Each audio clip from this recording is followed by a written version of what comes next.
말씀 에베소서 5장 25절에서 28절입니다.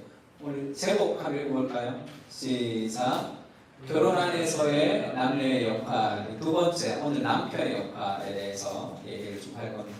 다음 주에는 이제 조금 더 구체적으로 어떻게 존경하고 사랑할 수 있는 구체적인 어떤 실제적인 얘기들을 좀 하고, 그 다음 주에는 부모 공경에 대해서, 부모님과의 관계에 대해서 그렇게 좀 함께 말씀을 좀 나누려고 합니다. 에베소서 5장 25절에서 28절인데요. 우리 한 절씩 읽을까요? 우리 그 형제들이 25절 읽고 자매들이 26절 읽으면 좀 더 분위기가 있겠죠. 25절 같이 읽을까요? 형제들 시작. 남편들아 아내 사랑하기를 그리스도께서 교회를 사랑하시고 그 교회를 위하여 자신을 주신 같이 하라. 이름고 물로 씻어 말씀으로 깨끗하게 하사 거룩하게 하시고 자기 앞에 영광스러운 교회로 세우사 티나 주름 잡힌 것이나 이런 것들이 없이 거룩하고 흠이 없게 하려 하심이라. 이와 같이 남편들도 자기 아내 사랑하기를 자기의 신과 같이 할지니 자기 아내를 사랑하는 자는 자기를 사랑하는 것이라. 조금 더 읽어볼까요? 29절인데 같이 한번 읽을까요? 형제들 시작. 누구든지 언제나 자기 육체를 미워하지 않고 오직 양육하여 보호하기를 그리스도께서 교회에게 함과 같이 하나니. 우리는 그 몸의 식세이니라. 그러므로 사람이 부모를 떠나 그의 아내와 합하여 그 둘이 한 육체가 될지니. 이 비밀이 크도다. 나는 그리스도와 교회에 대하여 말한다. 같이 읽을까요? 시작. 그러나 너희도 각각 자기의 아내 사랑하기를 자신같이 하고 아내도 자기 남편을 존경하라. 우리가 지금 남편과 아내의 문제를 이야기하면서 남편들아 아내들아 이렇게 얘기할 때 이 사도 바울이 그리스도께서 교회를 사랑하시고 위하여 자신을 주신 같이 하라. 아내는 그리스도께서 그리스도께 죽게 하듯 남편을 존경하고 복종하라, 그런 얘기를 합니다. 그러면서 이 우리의 가정에 어떤 비밀을 하나님이 심으셨는데, 사람이 부모를 떠나 아내와 합하여 그 둘이 한 육체가 될지라, 이것은 하나님이 만드신 제도죠. 아담을 하나님이 만드시고 아담의 복제 인간을 만든 게 아니라 아담으로부터 나왔지만 아담과는 다른, 하나이지만 다른 그런 존재를 만드셔서 이 두 사람이 연합할 수 있도록 해서 하나님의 형상을 반영할 수 있도록 하나님이 만드신 제도가, 그것이 결혼이에요. 그러니까 결혼은 하나님의 의도가 있는 거죠. 하나님의 의도가. 그래서 이 비밀이 큰데, 이 결혼 안에는 비밀이 있는데, 나는 그리스도와 교회에 대해서 말하노라 이렇게 얘기했습니다. 그래서 결혼은 두 가지를 드러내는데, 첫 번째는 성부 하나님과 성자 예수 그리스도의 관계, 삼위일체 관계를 드러내고, 그 삼위일체 관계를 드러내는 또 다른 영역인 그리스도가 교회의 머리가 되시고 교회가 그리스도의 몸이 되는 그 연합, 그 하나 되는 연합을 통해서 그리스도와 교회의 관계를 보여주시고, 그 다음에 이 가정이 그리스도와 남편과 아내의 모습을 통해서 삼위일체와 그리스도와 교회의 관계를 드러내주는 그런 하나님 나라의 그림자로서의 가정이 존재한다, 그렇게 얘기합니다. 그래서 이 남편과 아내라는 이 비유는 다르게 얘기하면 또 어떤 비유가 있냐면, 나는 포도나무요 너희는 가지이니, 그런 비유가 있죠. 그 다음에 그리스도는 몸이고 교회는 그리스도의 몸이고 그리스도는 교회의 머리다, 이렇게. 그게 다 상징하는 게 뭐예요? 나누어 줄 수 없는, 그리스도가 머리고 우리가 몸인데 자르면 죽는 거죠. 나누어지지 않는 존재다라는 것을 지금 보여주고 있습니다. 남편과 아내의 관계도 마찬가지예요. 그래서 우리의 결혼은 하나님 나라의 연합을 드러내주는 그런 굉장한 도구로서 이 땅에 있다는 것을 얘기해 주고 있습니다. 그런데 오늘날의 결혼은 그렇지 않아요. 제가 인생 선배의 개념 주례사라고 어마어마하게 많은 사람들이 좋아요를 눌렀던 그런 이 주례사가 하나 있어요. 이 사람이 아마 그 작가인데, 그 완벽한 공부법을 쓴 그런 작가인데, 이분이 주례사가 있습니다. 뭐 보통 주례사보다 훨씬 좋아요. 좋고 뭐 도움이 되는 것도 많습니다. 근데 이제 왜 개념 주례사라고 했냐면, 결혼을 해서 해야 될 것, 하지 말아야 될 것을 했는데, 제일 중요한 메시지가 뭐냐면, 결혼을 통해서 우리가 결혼의 이유, 결혼의 목적이 뭐냐면 상대방의 꿈을 이루어주는 것이다 이렇게 얘기합니다. 그래서 이 아내의 꿈이 뭔지 아느냐, 이런 꿈을 가지고 있다. 직업의 꿈이죠. 인생의 꿈, 비전. 그 다음 이 형제의 인생의 비전. 이것을 결혼을 통해서 서로가 서로의 꿈을 이루어주는 그런 관계로. 그러니까 뭐 자매들도 좋아하겠죠. 자매들도 자기의 어떤 성공이나 직업적 성취에 대해서 어떤 밸런스를 맞춰주는 그런 메시지이기도 하니까. 그러니까 좋은 메시지이긴 하지만 결국 오늘날의 결혼의 개념은 개인의 유익이에요. 나에게 유익하냐 유익하지 않느냐. 빌 게이츠 부부가 지금 이혼을 했습니다.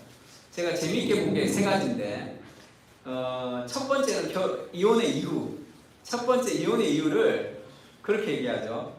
네, 굉장히 재미있게 봤는데, 더 이상 함께 성장할 수 없기 때문에 이제 우리는 헤어지기로 마음먹었다. 그러면 그들의 결혼의 목적이라는 것은 함께 있으면서 더 성장하는 거죠. 함께 있으면서 성장하는 거. 그러니까 함께 있으면서 이제는 더 이상 성장할 수 없다고 하니까 이제 이혼을 한다는 거죠. 두 번째는 막 호색한이었다, 이 사람이. 막 그런 뭐 난자파 파티를 벌였다, 이런 이제 뉴스들 또 막 나오죠. 뭐 그런 뉴스들 믿지는 않습니다. 그리고 세 번째는 돈이죠, 돈. 어마어마한 위자료. 지금 아마존 회장이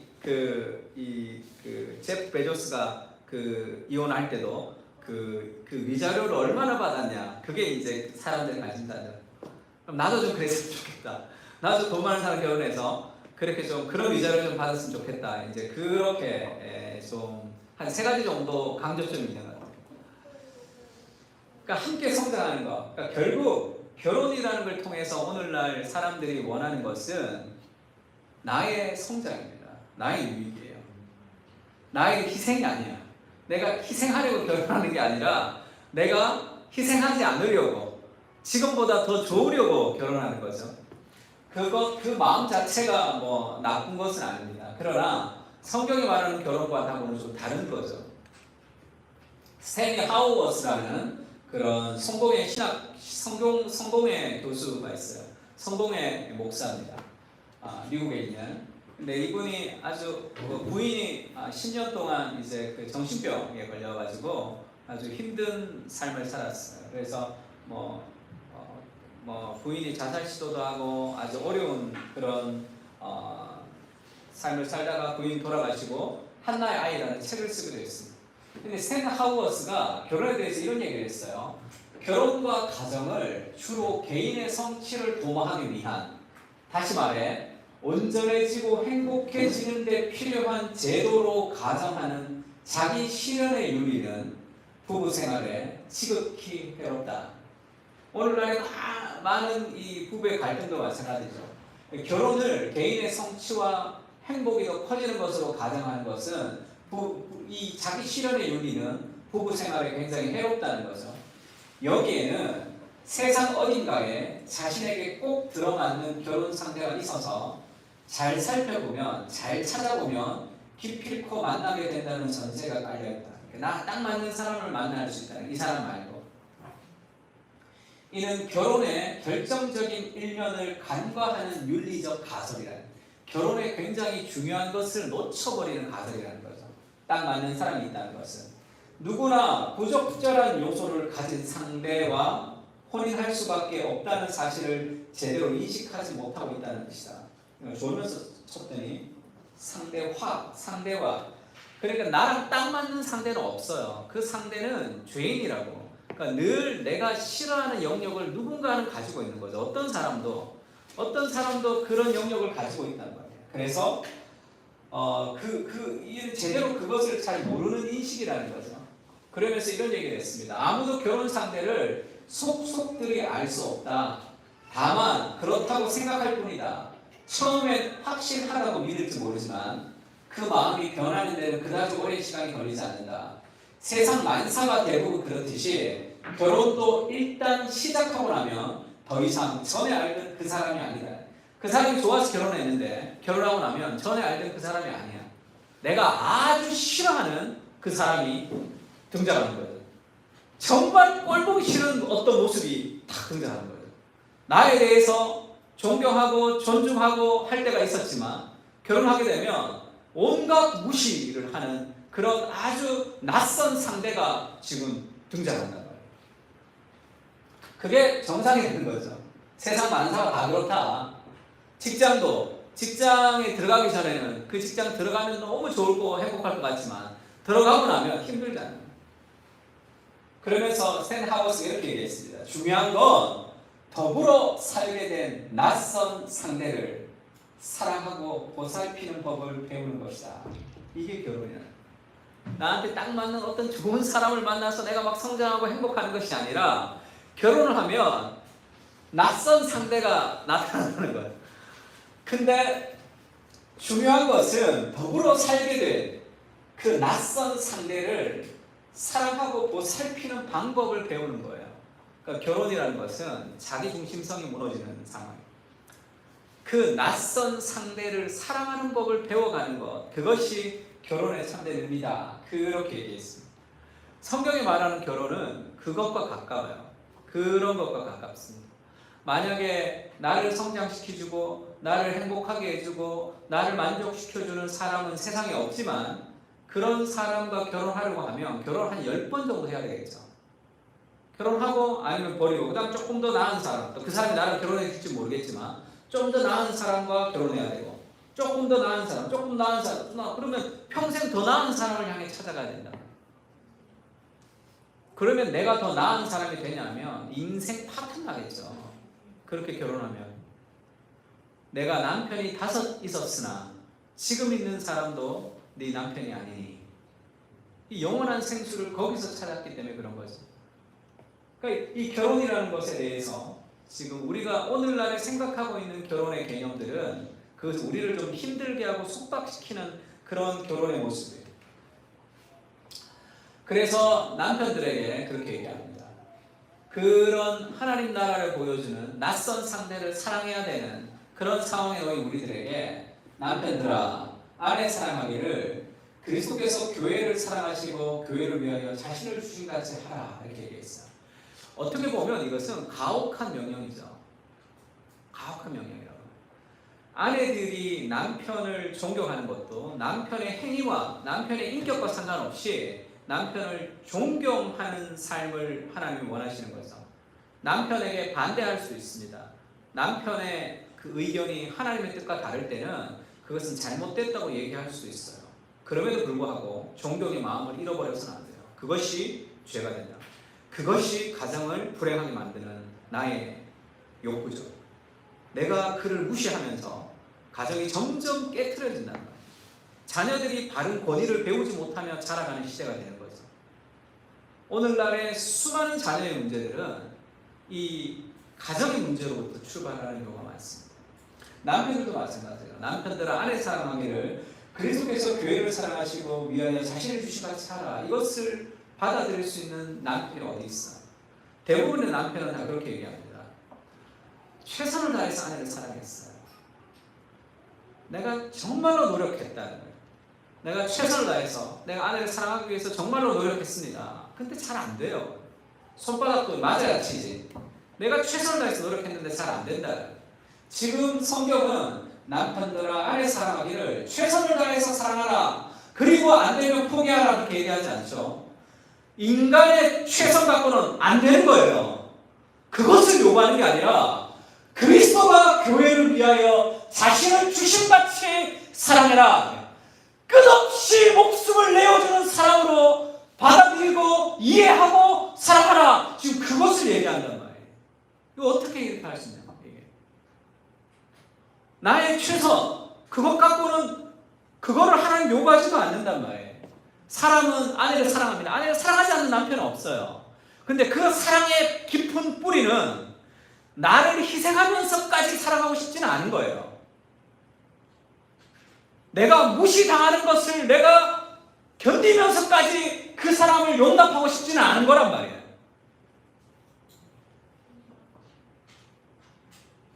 나의 자존심이 무너지는 것까지 내가 받아들이면서 그녀를 사랑하고 싶지는 않은 거죠.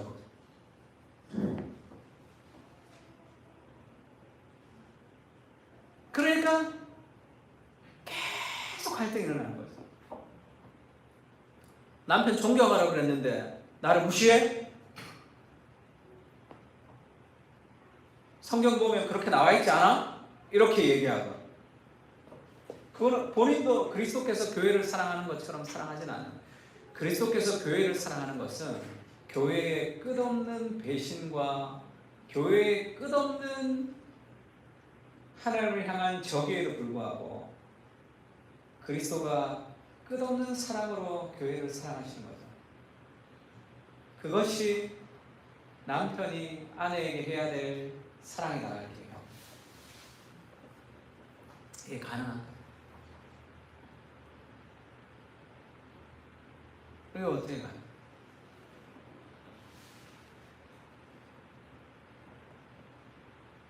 그러나 첫 번째 남편들이 가져야 되는 목표는 그리스도께서 교회를 사랑한 것 같은 사랑의 완전한 용납이죠.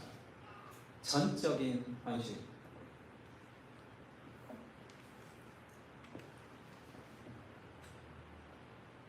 우리가 생각하는 그 리더십과 이 교회 가정의 머리로 주셨다. 그 남편이 가정의 머리라는 것은 쉽게 얘기하면 가정이 지금 어떤 그 직원의 어떤 문제가 있을 때 누가 사표내요? 장관이 사표내잖아. 팀이 지금 잘 안 돼요. 팀이 연패에 빠졌어. 그럼 누가 사표내죠? 감독이 사표내죠. 왜 감독이 사표내죠? 팀이 못했는데. 그것이 책임을 맡고 있는 리더가 해야 되는 역할이죠. 가정에 문제가 있다면 그것에 대한 책임이 리더에게 있다는 거예요. 머리됨에 있다. 그래서 가장 한심한 남편이 와이프 욕하는 사람이에요. 그런 내가 있는 거잖아. 목회자가 가서 계속 교인들 욕만 한다고 생각해보자. 그러니까 목사가 있는 거잖아. 그러면 목사 없어도 되지. 그러니까 목사가 있는 거죠. 그러니까 그 목회를 통해서 예수님을 닮아가게 해야 되는 책임이 있는 거잖아. 가정도 마찬가지입니다. 가정의 책임이 남편, 머리됨에 있다는 거예요. 그것을 하는 거예요. 그러면 그 책임은 이 가정을 하나님 앞에 정말 아름답게 만들어야 되는 책임이 우리에게 있단 말이에요. 그럼 어떻게 하면 이 가정을 하나님께 아름답게 만들 수 있을까를 고민하고 기도하고 살아가야 되겠죠. 그 계획이 있어야 된다. 그래서 누군 그렇게 얘기하죠. 와이프와 아내가 싸우면, 남편과 아내가 싸우면 먼저 누가 사과해야 되느냐? 남편이 사과해야 된다는 거죠. 왜냐하면 남편이 가정의 머리가 먼저 사과하고 먼저 얘기해야 된다 이런 얘기를 들은 적이 있죠. 그건 100% 맞는 건 아니에요. 아이에게 부모가 권위를 나타낼 때 잘못하면 아이에게 사과해야 되겠죠. 그러나 무조건 사과하는 것이 아이에게 좋지는 않습니다. 무조건 사과하는 것이 부부가 싸웠을 때 그것이 아내에게 좋은 것은 아니에요. 그러나 뭘 얘기하고 싶은 거죠? 그 책임이 남편에게 있다는 걸 얘기하고 싶어요. 리더십을 머리됨을 발휘하라는 거예요. 옛날의 사람들은 이전의 시대에는 성경적인 머리됨이 남편인데 잘못된 머리됨을 발휘했어요. 그러니까 가부장적으로 내가 군림하듯이 내 말을 들으라는 식으로 그렇게 잘못된 머리됨을 그렇게 사용했던 그것이 가부장이라면 오늘날은 남편들이 머리됨을 포기해버리는 거죠. 왜냐하면 와이프가 아내들이 머리됨을 주지도 않고 그 다음에 남편들이 머리됨을 포기해버리는 게 편하단 말이에요. 그래서 가정이 어디로 흘러가는지에 대해서 리더십을 발휘하지 않고 삽니다. 머리됨을 발휘하려면 약간의 건강한 갈등도 필요하죠. 아내와. 팀 켈러가 그런 얘기를 한번 한 적이 있어요. 뉴욕에서 대학교 교수로 있다가 신학대학 교수로 있다가 뉴욕에 교회를 개척한다고 했을 때 아내한테 그렇게 얘기합니다. 내가 뉴욕에 교회를 좀 개척하고 싶은 마음을 하나님이 주셨다는 거예요. 그러면서 당신이 반대하면 내가 안 하겠다 이렇게 얘기했어요. 그러니까 그 캐시 켈러, 팀 켈러의 아내가 확 좀 화를 냅니다. 그런 결정을 나한테 떠넘기지 마라. 당신이 정말 하나님 앞에 부르심을 받았다면 내가 반대해도 끌고 가라. 그러면 나는 순종하면서 마음에 들지 않지만 내 마음을 바꾸는 것은 내가 따라서 하겠다. 내가 마음에 들지 않아도 기도하면서 하나님 마음을 바꿔주시겠지만 그것이 정말 하나님의 우리 가정을 위한 결정이라면 나한테 맡기지 마라. 왜 네가 너의 머리됨을 그렇게 포기해버리느냐 이런 얘기를 했어요. 그러니까 팀 켈러가 기도하면서 그것이 하나님의 뜻이라고 얘기했고 아내가 그것에 순종하면서 하나님의 뜻을 계속 지속적으로 발견하면서 그것을 맞춰간 거죠. 어느 아내가 교회를 개척한다 할 때 하나님이 주신 은혜로 비전 이루고 감사합니다라는 아내는 거의 없어요. 누가 그래요? 그건 거의 없습니다. 안정을 원하지 불안을 원하는 자매들이 잘 없잖아. 교회를 개척한다 할 때 그 앞이 막막한데 그 애들도 있는데 누가 찬성을 해 그거를?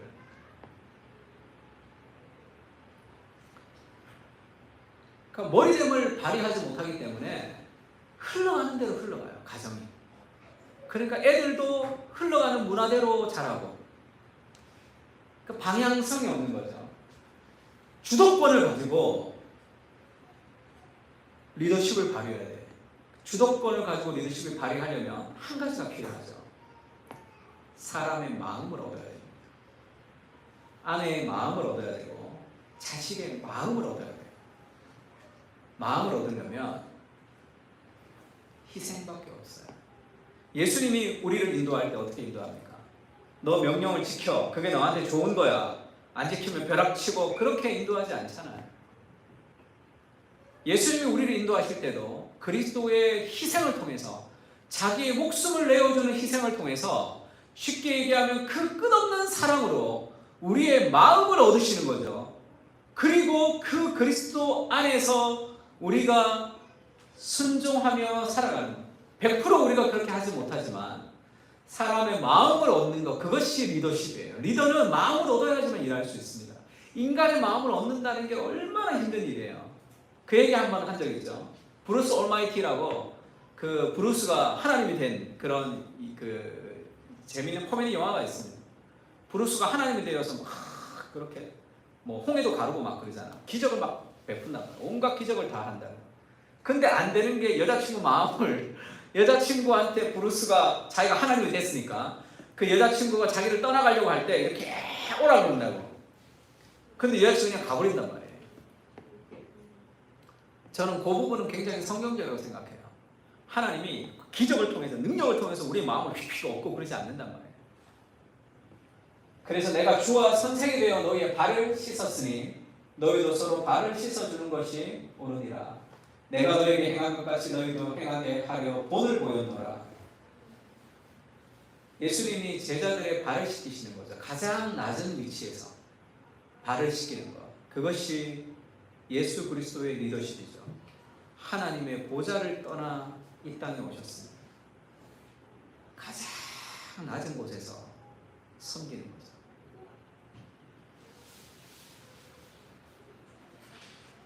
예수 그리스도를 조롱할 때 네가 하나님의 아들이냐? 그럼 거기서 내려오라라고 예수 그리스도를 조롱할 때 어디 하나님의 아들한테 함부로 예수님이 그렇게 얘기하지 않잖아요. 아내들이 하나님의 말씀에 순종하며 남편을 존경할 때도 있지만 그렇지 못할 때도 있죠.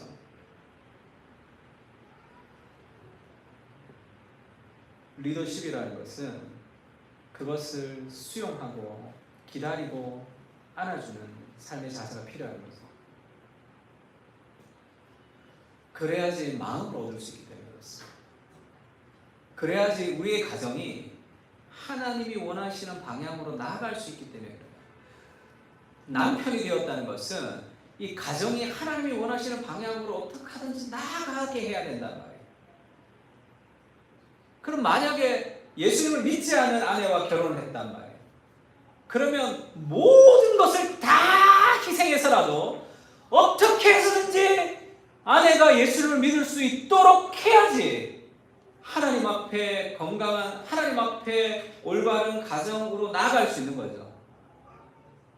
모든 것을 다 희생해서라도 그것을 만들어야지 내가 어떻게 되건, 내 감정이 어떻게 되건, 내 몸이 어떻게 되건 그래야지 이 가정이 조금 더 하나님 원하시는 방향으로 나가는 거 아니에요.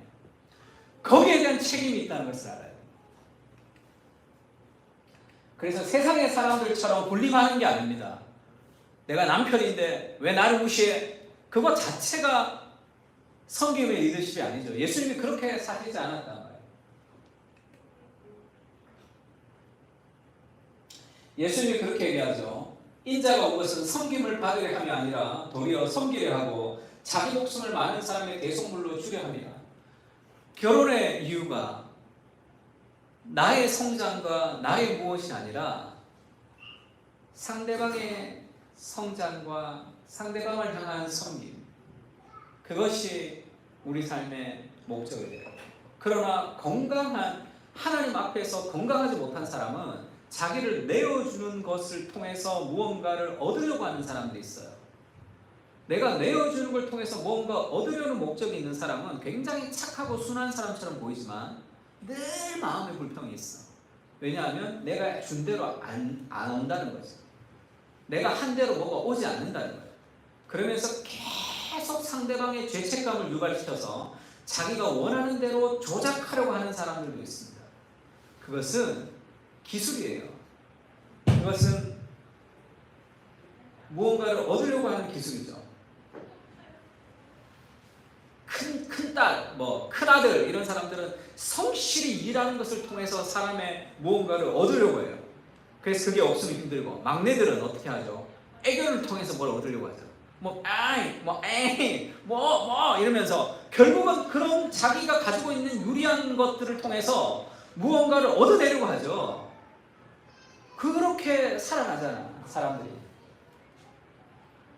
근데 그렇지가 않아요. 하나님 앞에의 바른 정체성을 가지고 그것을 내어줄 수 있는 마음, 그것이 가정의 머리가 된 그 리더를 가지는 사람들이 가져야 될 마음가짐. 예수님처럼 살아가는 거죠. 남편들아 아래 사랑을 그리스도께서 교회를 사랑하시고 교회를 위해 자신을 주신같이 하라. 왜 그렇게 해야 되냐면 그리스도께서 교회를 위해서 자신을 주신같이 그렇게 끝없는 사랑으로 사랑을 하면 이는 곧 물로 씻어 말씀으로 깨끗하게 하사 거룩하게 하시고 자기 앞에 영광스러운 교회로 세우사 피나 주름 잡힌 것이나 이런 것들이 없이 거룩하고 흠이 없게 하려 하심이니라. 이런 사랑을 통해서 결국은 그 아내가, 그 가정이 물로 씻어 말씀으로 깨끗해서 더 거룩하게 해서 영광스러운 교회로 세우고 싶다는 거죠. 티나 주름 잡힌 것이나 이런 것이 없고 거룩하고 흠이 없는 영광스러운 교회로 하나님이 세우고 싶다는 거죠.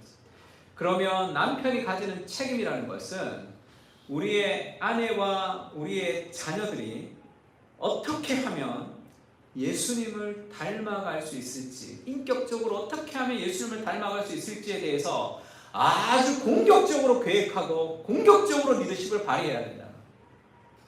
그 다음에 두 번째, 어떻게 하면 우리의 아내와 우리의 자녀가 하나님의 역사 가운데 하나님이 원하시는 사역, 일을 할 수 있을지를 적극적으로 아내의 은사를 발휘하고 개발하고 하나님 앞에 일할 수 있도록 도와주면서 그것들을 할 수 있는 책임이 있다는 거죠.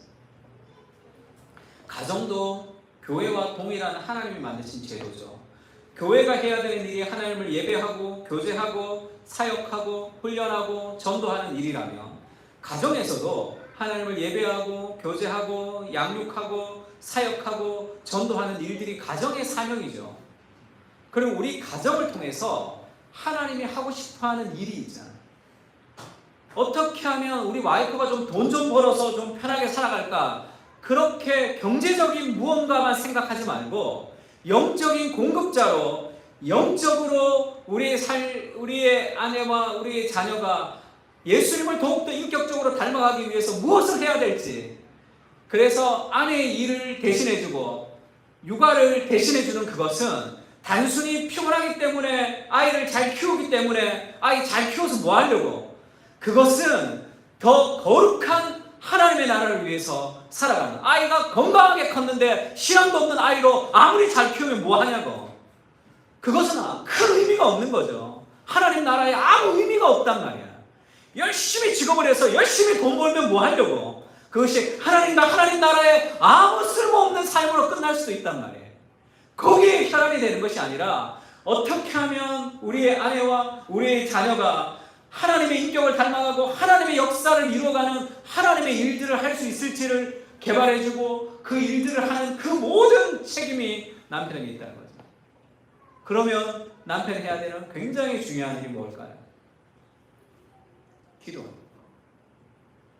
우리 가정을 향한 하나님의 뜻을 발견하는 거예요.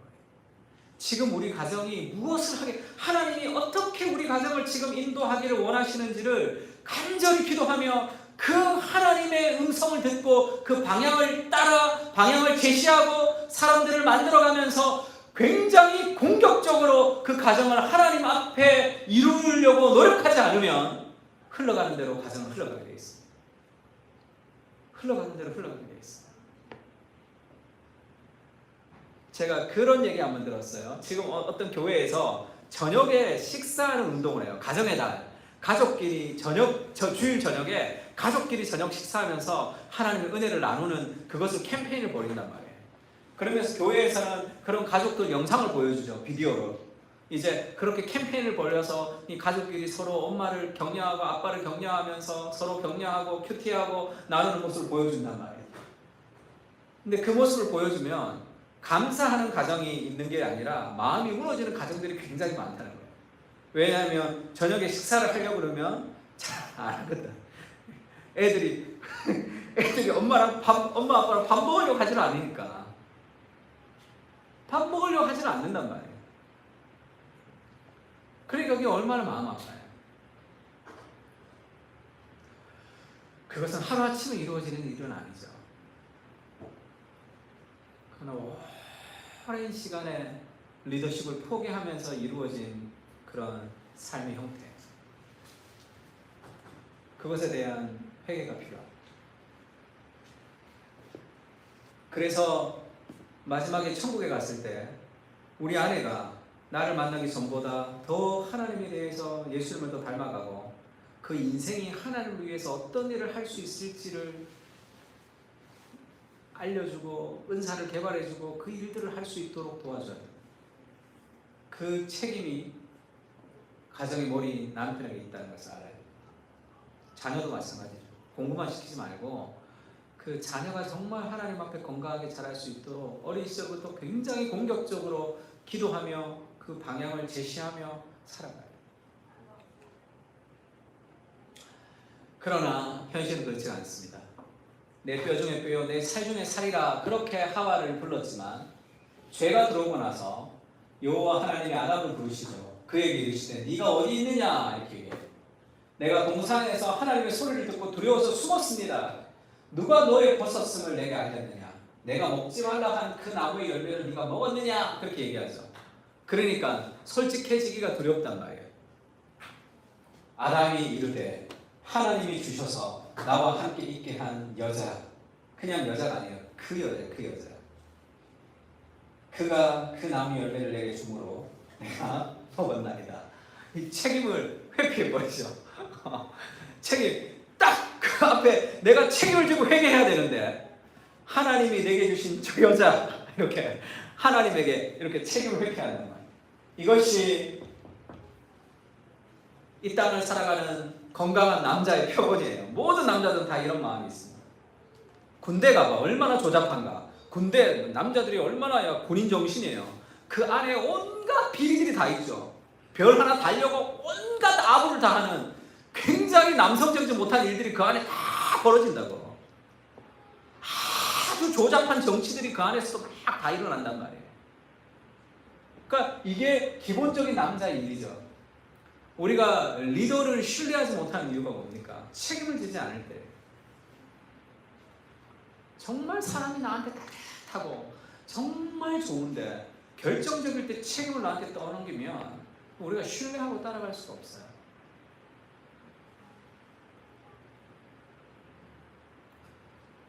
상대방의 허물을 책임지는 거, 덮어쓰는 거죠. 예수님은 내가 저질렀던 죄를 자신이 저지른 것으로 안아주시죠.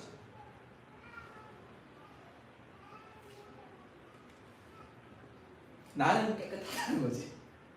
내가 지금 잘못한 게 아니라 이 여자가 지금 그래서 내가 그렇게 됐다. 그렇게 이 비겁한 삶을 살아가는 거죠. 이게 우리의 정상적인 사랑은 책임지는 거예요. 이게 천사와 싸우는 야곱인데, 야곱이 천사 야곱강에서 싸울 때 에서가 두려워서 물건을 먼저 보내죠. 없어져도 되는 거, 덜 중요한 거. 그 다음에 종들을 먼저 보내죠. 그 다음에 자기 자식을 사랑하는 순서대로 뒤에 세웁니다. 그 다음에 가장 사랑했던 라헬 뒤에 세우고, 더 사랑했던 자기는 건너가지도 않죠. 자기가 제일 소중하니까. 그래서 에서가 그 선물을 받고 종을 죽이면 도망가려고 그랬겠죠. 제일 중요한 순서대로. 그러다가 야복강에서 하나님을 만나고 제일 앞에 가죠. 그래서 에서를 만나면서 내가 형님을 얼굴을 보니 하나님의 얼굴을 본 것 같습니다. 그렇게 얘기해요. 사랑이라는 것은 책임지는 거예요. 책임이라는 게 포함되어 있습니다. 리더십을 발휘한다는 것은 책임을 지는 거예요. 그의 아픔이 나의 아픔이에요.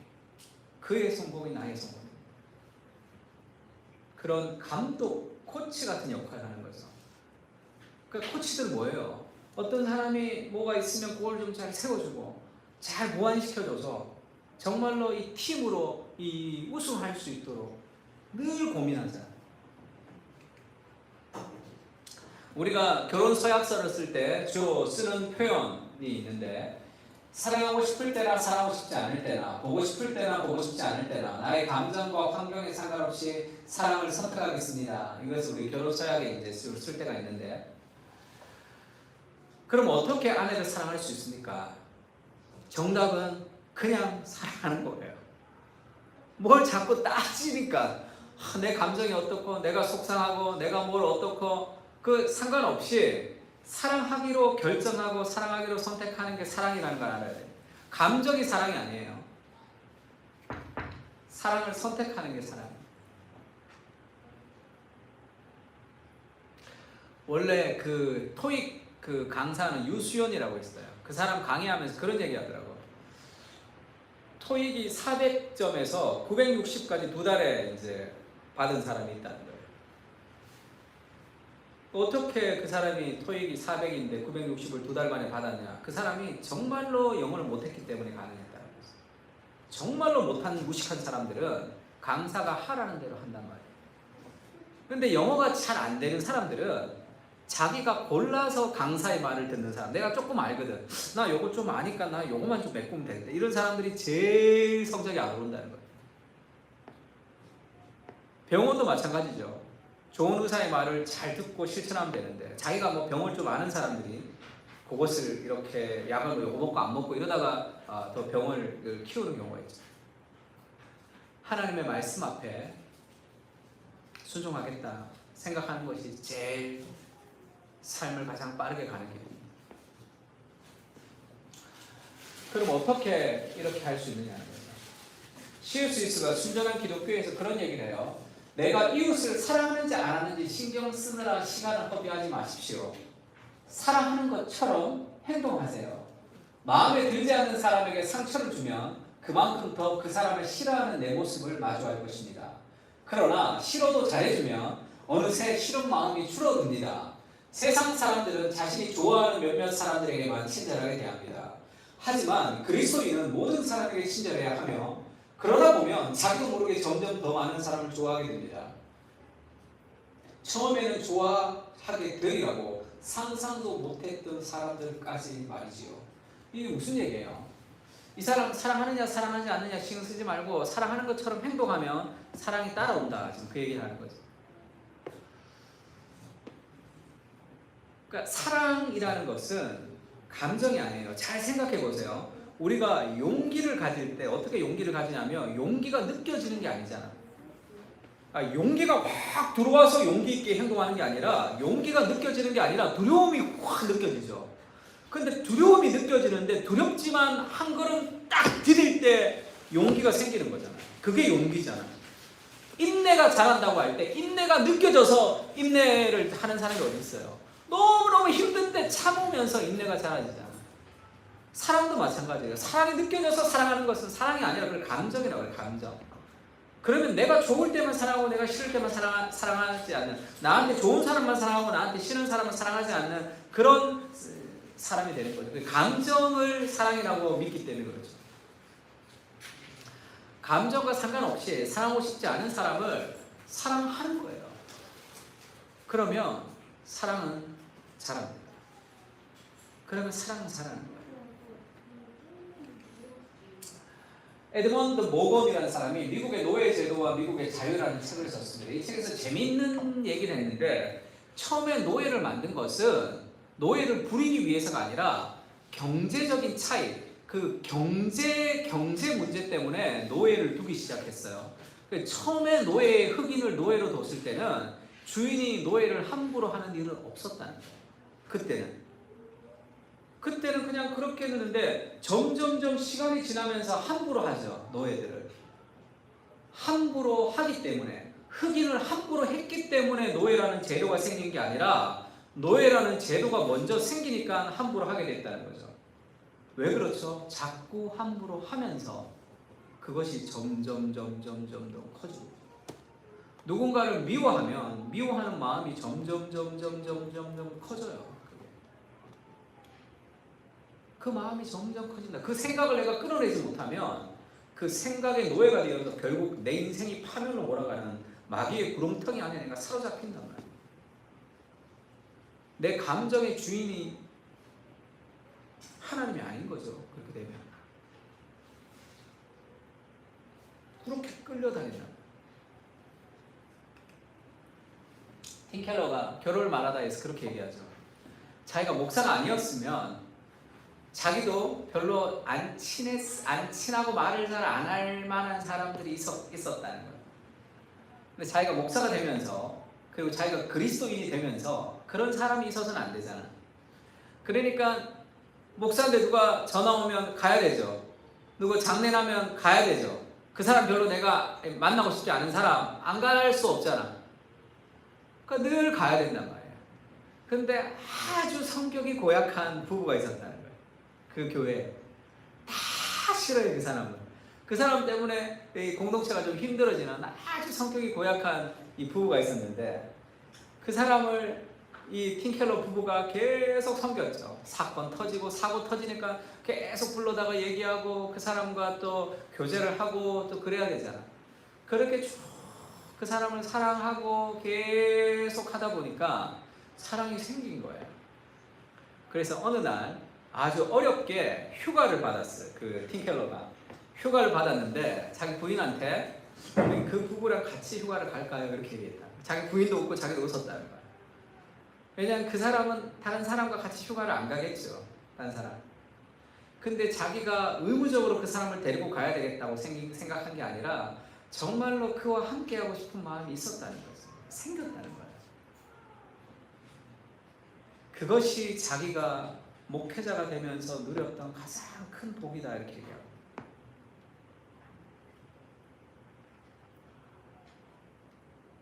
자식을 키워도 마찬가지예요. 그 잘 모르는 사람은 그렇게 얘기하죠. 입양한 아이가 있고 그렇지 않은 아이가 있으면 그래도 그렇지 않은 애가 조금 더 사랑스럽지 않나, 이런 얘기를 할 때 정말로 입양을 한 사람들은 그 개념 자체가 없다, 이런 얘기를 해요. 이게 입양했기 때문에 내가 얘를 또 혼내면 안 되고 어떻게 하면 되고, 얘는 우리 애기 때문에 어떻게 되면 되고, 이런 생각 자체가 다 없다는 거예요. 그냥 다 똑같다는 거예요.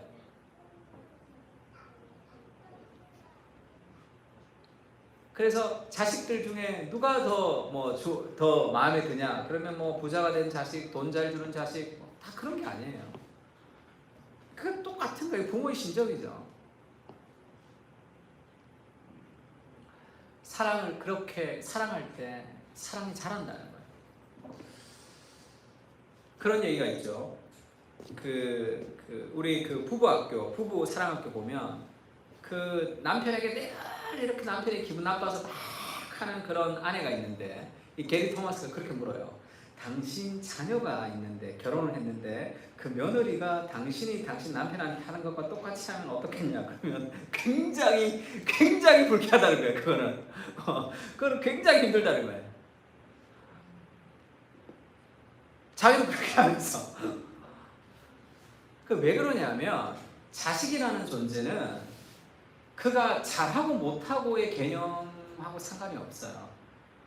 잘하고 얘가 잘하면 내가 더 사랑하고 자녀가 이걸 못하면 덜 사랑하는 게 아니에요.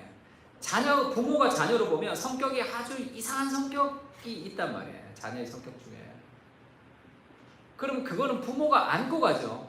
안고 가면서 우리 자녀는 성격이 아주 이상해서 저거 결혼도 못하겠다, 결혼도 안 했으면 좋겠다 그런 생각하는 부모가 어디 있어. 누군가 나처럼 우리 자식의 모난 부분을 좀 품어주고 안아주는 그런 배우자가 있으면 좋겠다 그렇게 생각하잖아. 왜 그러냐면 자녀는 무조건적인 사랑의 대상이기 때문에 그래요. 아이가 어릴 때 내가 무조건적으로 사랑을 베푸는 존재란 말이에요. 그렇게 계속 사랑을 베풀면서 참된 언약 관계의 그게 형성되는 거죠. 자녀가 무슨 짓을 해도 부모는 그 자녀를 포기하지 않는 그런 사랑으로 사랑하는 경우가 많습니다. 그래서 나이가 18살, 나이가 19살인데 다른 아이가 어울리지 못할 정도로 모관한 성격을 갖고 있는 자녀가 있다면 그 부모가 그 자녀를 어떻게 생각하겠어요? 사랑으로 불쌍하게 생각하지. 너는 자식도 아니다 그렇게 생각하는 부모가 어디 있어? 왜 그렇게 됐냐면 자녀를 지속적으로 사랑하기로 선택하고 사랑을 했기 때문에 가능한 거죠. 언약 관계. 근데 부부는 남편이 아내가 남편을 이 조건 관계, 계약 관계라고 생각하기 때문에 그런 거예요. 언약 관계라고 생각하지 않는 거예요.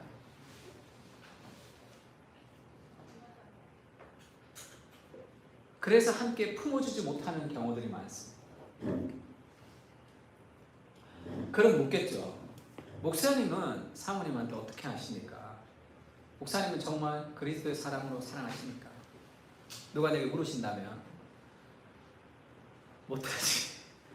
못하지.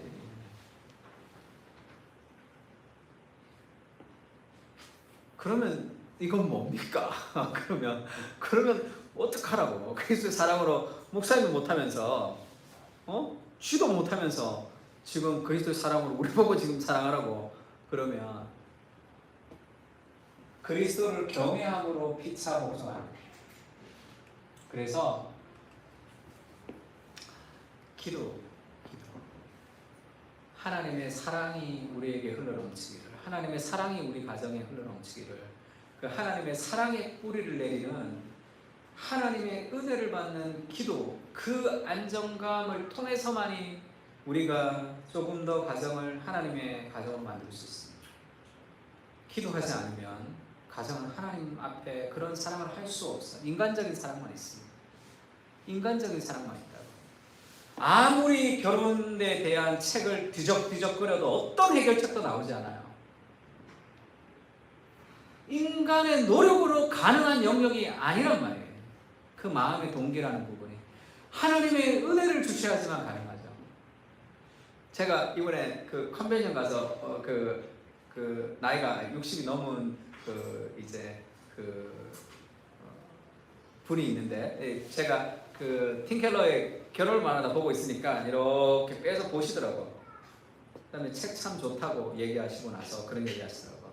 우리 나이쯤 되면 이런 책 보면 어떤지 알아요, 목사님? 어떤데요? 화가 나 그러더라고. 우리 나이쯤 되면 이런 걸 보면 우리 가정 이렇게 만들어야겠다 그런 생각 안 나고 이미 다 포기했어. 그냥 화만 나 그러더라고. 그런 책 몇 권 갖고 대화의 기술 몇 번 가지고 가정이 회복되려 했으면 벌써 회복됐죠. 은혜가 필요합니다. 그 은혜 없이 이루어질 수 없기 때문에 그래요. 에리 프롬이 사랑의 기술이라는 책에서 이런 재미있는 얘기를 했습니다. 대부분의 어머니가 젖을 줄 수 있으나 꿀까지 줄 수 있는 어머니는 소수에 지나지 않는다. 꿀을 줄 수 있으려면 어머니는 좋은 어머니일 뿐 아니라 행복한 사람이어야 한다. 이렇게 얘기했어요. 자녀에게 젖을 줄 수는 있어요, 어머니가. 근데 꿀을 줄 수는 없다는 거지. 꿀을 주는 사람은 소수에 불과해요.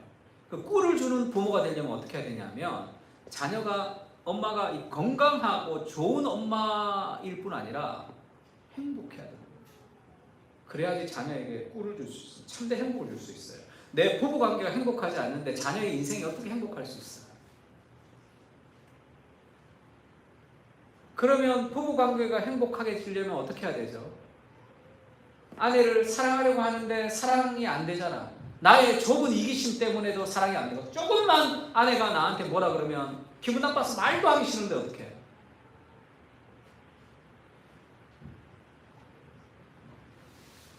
나도 토요일날 우리 아내가 나한테 잔소리하거나 뭐라고 얘기하면 토요일날 설교 준비해야 되는데, 지금 우리 와이프도 기분 나쁘니까 얘기할 수 있잖아, 토요일이라도. 근데 내가 토요일날 그 얘기 들으면 어떤 생각이 드냐 하면, 토요일인데 그걸 그렇게 얘기하나? 예배 방해하려고? 그러면서 막 화가 난단 말이에요. 설교 준비 막 안 하고 싶단 말이에요. 그러면 그래서 더 큰 프레스를 주고 싶은 거죠. 그게 인간이잖아요. 그러면 그 남편과 아내의 어려움을 우리가 어떻게 이겨내야 되냐면, 행복해야 돼요. 누구로부터? 하나님과의 관계 안에 있는 기쁨을 누릴 수 있어요. 그렇지 않으면 이 관계, 남편과 아내의 관계가 삐그덕삐그덕거리면 내 삶이 완전히 무너지는 것은, 그것은 이 관계가 우상이었기 때문에 그래요. 남편과 아내의 관계가 좀 어려운 상황에서 하루아침에 이게 해결이 안 되잖아. 그럼에도 불구하고 그것이 내 삶에 큰 영향을 주지 않는, 내 삶의 가장 큰 행복이 하나님과의 관계성 안에 있어야 된단 말이에요. 어떤 부부는 정말로 아내가 정말 최선을 다해서 기도하지만 남편이 전혀 마음이 없는 사람도 있죠. 어떤 부부는 남편이 정말로 믿음으로 살아가고 해도 아내가 전혀 마음이 없는 사람들도 있습니다. 관계가 회복될 기미가 안 보이는 사람도 있어요. 그럴 때는 우리가 어떻게 해야 되냐면, 이 하나님과의 관계성에서 오는 그 기쁨, 그 행복을 우리가 붙들 때 이 여러 가지 어려움들을 우리가 딛고 지속적으로 믿음으로 살아갈 수 있어요. 그러면서 딛고 지속적으로 자녀에게 행복을 흘려줄 수가 있단 말이에요. 그래서 남편들아, 아내들아, 이 관계성의 핵심은 그리스도를 경외함으로 피차 복종하는 것이고, 그 위에는 뭐가 있어요? 성령으로 충만함을 받으라. Be filled with 수동태, 성령으로 충만함을 받는 거죠. 내가 그때 우리가 사람을 사랑할 수 있는, 나의 이기심 때문에 사람을 사랑할 수 없는 존재라는 것을 좀 알아요. 그래서 하나님의 은혜 없이, 하나님과의 관계에서 행복이 없이 아무리 노력해도 관계는 제자리 걸음이 돌아갈 수밖에 없어요. 가정에서 여러 가지 어려움이 있을 수도 있고 관계가 회복되지 않을 수도 있지만, 하나님과의 관계성 안에서 내가 충만할 때 우리는 훨씬 더 풍성한 하나님의 뜻을 이루어내는 그런 관계성을 만들어갈 수 있습니다. 그래서 기도해야 되죠. 하나님이 좀 은혜를 주시도록. 그래서 우리의 가정이 하나님 앞에 아름다운 가정이 될 수 있도록 그렇게 기도할 필요가 있습니다. 한번 찬양할까요? 제가 그 릭 워렌 그 기사를 한번 본 적이 있는데, 릭 워렌은 아들이 그 우울증, 정신병으로 한 20몇 년을 힘들었어요. 그 릭 워렌의 아내도 그랬고, 릭 워렌도 약간 정신적인 질환이 좀 있었어요, 뇌에. 그래서 그 아들이 27살 때 자살을 했어요. 그리고 한동안 릭 워렌이 설교를 하지 않고 좀 쉼을 누렸다가 그 다음에 첫 번째 그가 설교했던 시기가 있었습니다. 그때 릭 워렌의 아내가 그런 얘기를 했어요. 그 자녀가 죽고, 그것은 너무 고통스러운 일이지만 우리에게 평생을 내가 그 자녀의 회복을 위해서 기도했지만 그것이 이루어지지 않았고, 그러나 내 마음에 놓치지 말아야 될 것은 하나님과의 관계에서 오는 그 기쁨을 놓치지 말아야 되겠다, 그렇게 생각을 했다, 그런 고백을 했습니다. 그래서 자식이 죽은 상황에서 이것이 조금 이상하게 들릴지는 모르겠지만 나는 그 상황을 이길 수 있었던 힘이 하나님이 내게 주시는 그 관계적 행복, 그것이 그 고통을 이길 수 있게 되었다. 그렇게 얘기하고 좀 들었습니다. 그게 필요한 거죠, 우리에게. 그런 은혜를 우리에게 좀 부어달라고. 그런 은혜가 빗줄기처럼 우리 가운데 좀 부어주시도록 같이 한번 찬양하고 기도했으면 좋겠습니다. 우리 함께 기도해. 주 앞에 나와 무릎 꿇고 금률 베푸시는 주. 하늘을 향해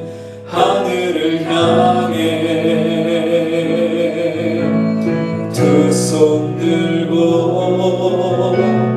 하늘 문이 열리고 은혜의 빗줄기 이 땅 가득 내리도록 마침내 주 오셔서 의의 빗줄기 우리 위에 부으시도록. 우리 함께 기도해.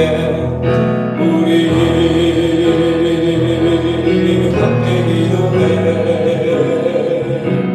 주 앞에 나와 무릎 꿇고 금을 베푸시는 주.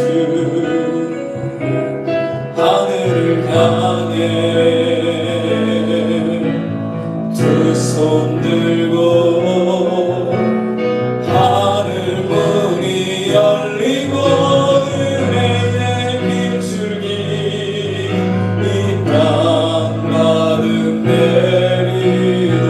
내리도록 마침내 주 오셔서 의의 빗줄기 우리 위에 부으시도록. 하늘 문이 열리고 하늘 문이 열리고 은혜의 빗줄기 이 땅 가득 내리도록 마침내 주 오셔서 의의 빗줄기 우리 위에 부으시도록. 우리 한번 기도했으면 좋겠는데요. 우리 가정의 남편과 아내의 관계, 자녀와의 관계, 그것이 가장 인생의 주된 관계가 되면 그것이 어그러졌을 때 살아갈 수 있는 힘이 없어. 하나님과의 관계성을 가장 소중하게 누릴 수 있는 그 하나님의 은혜가 우리를 서시도록, 그 하나님의 은혜가 우리 가정을 서시도록, 하나님의 은혜로 사람을 사랑할 수 있게 해달라고, 하나님의 은혜로 우리가 사람을 선택할 수 있게 해달라고 같이 한번 기도했으면 좋겠습니다. 다 같이 기도하겠습니다.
앞에 나와 무릎 꿇고 긍휼 베푸시는 주 하늘을 향해 두 손 들고 하늘 문이 열리고 은혜의 비추기 이 땅 가득 내리도록 마침내 주 오셔서 은혜 비추기 우리 위에 부시도록 하늘 문이 열리고 하늘 문이 열리고 은혜의 비추기 이 땅 가득 내리도록 마침내 주 오셔서 은혜 비추기 우리 위에 부으시도록. 하나님, 인간의 힘으로 우리의 힘으로 가정을 이끌어갈 수 없습니다. 주님, 은혜를 부어주십시오. 남편들아 아내 사랑하기를 그리스도께서 교회를 위하여 자신을 주신같이 하라 말씀하시는 하나님의 말씀을 붙들고 그리스도께서 나를 얼마나 사랑하셨는지, 그리스도께서 나를 어떻게 용납하셨는지, 그리스도께서 죄인인 나를 어떻게 나를 위해 희생하셨는지를 우리가 날마다 기억하며 우리가 그리스도께 받은 사랑으로 사람을 사랑하며 살아갈 수 있게 주님 도와주십시오. 예수님처럼 사랑하지 못한다고 포기하며 살아가는 어리석은 그런 헛똑똑이 같은 신앙이 아니라 하나님의 은혜를 부어주시면 그 은혜만큼 내가 사랑할 수 있겠노라 간절히 고백하며 아내를 사랑하기 위해서, 사람들을 사랑하기 위해서 하나님의 은혜를 부어달라고 사랑할 수 없는 우리의 마음을 회개하며 우리의 마음을 깨트리며 하나님 앞에 기도하며 나아가는 그런 기도의 사람으로, 무릎으로 하나님께 나아가는 하나님의 사람으로 우리를 세워주시옵소서. 이 땅의 가정의 위기들이 남편들의 리더십을 발휘하지 못하는 위기를 살아가고 있습니다. 어떻게 하면 우리 가정이 하나님 앞에 아름다운 가정이 될 수 있을지 계획하며 기도하며 하나님 앞에 날마다 무릎을 꿇으며 살아갈 수 있게 주님 도와주시옵소서. 주님 내 힘으로 이끌어갈 수 없음을 고백하며 인간의 한계를 고백하며 날마다 하나님 앞에 기도하며 무릎을 꿇으며 하나님의 능력으로 자녀를 사랑하며 아내를 사랑하며 살아가는 귀한 믿음의 가정이 될 수 있도록 주님 도와주시옵소서. 인간의 지혜대로 할 수 없었음을, 인간의 노력으로 할 수 없었음을 하나님 우리가 회개하며 나아갑니다. 하나님 우리의 가정을 주께 맡겨드리며 아름답게 변화시켜 주시고 우리가 영적인 가정으로 날마다 무릎으로 믿음의 항해사가 되어서 하나님의 뜻 가운데 가정을 인도할 수 있도록 날마다 귀를 기울이며 눈으로 하나님을 바라보며 날마다 주의 말씀을 묵상하며 살아가는 그런 거룩한 하나님의 사람들이 될 수 있게 주님 도와주시옵소서. 바로 직장생활, 가정생활, 교회생활 속에서도 하나님 우리에게 주시는 그런 하나님의 능력을 따라 우리가 일하며 살아가며 우리의 가정을 하나님 앞에 아름답게 인도할 수 있게 주님 도와주셔서 우리의 마지막 날 주님을 만날 때 우리의 아내와 우리의 자녀들이 남편을 통해 아버지를 통해서 우리가 더 예수님을 닮게 되었다고 고백하는 그런 귀한 믿음의 가정들이 될 수 있도록 주님 우리에게 은혜를 베푸시며 함께 되어 주시옵소서. 여호와는 내게 복을 주시어 너를 지키시기를 원하며 여호와는 그의 얼굴을 내게 비추사 은혜 베푸시기를 원하며 여호와는 그 얼굴을 내게로 향하여 드사 평강 주시기를 원하노라. 이제는 우리 주 예수 그리스도의 은혜와 하나님의 사랑과 성령님의 교통하시는 은사가 아내 사랑하기를, 자녀를 사랑하기를, 그리스도께서 교회를 위하여 자신을 주신 같이 희생하며 섬기기를 다짐하며 돌아가는 사랑하는 그 사랑교회 교인들 머리 위에 이제부터 영원까지 함께 계실지어다. 아멘.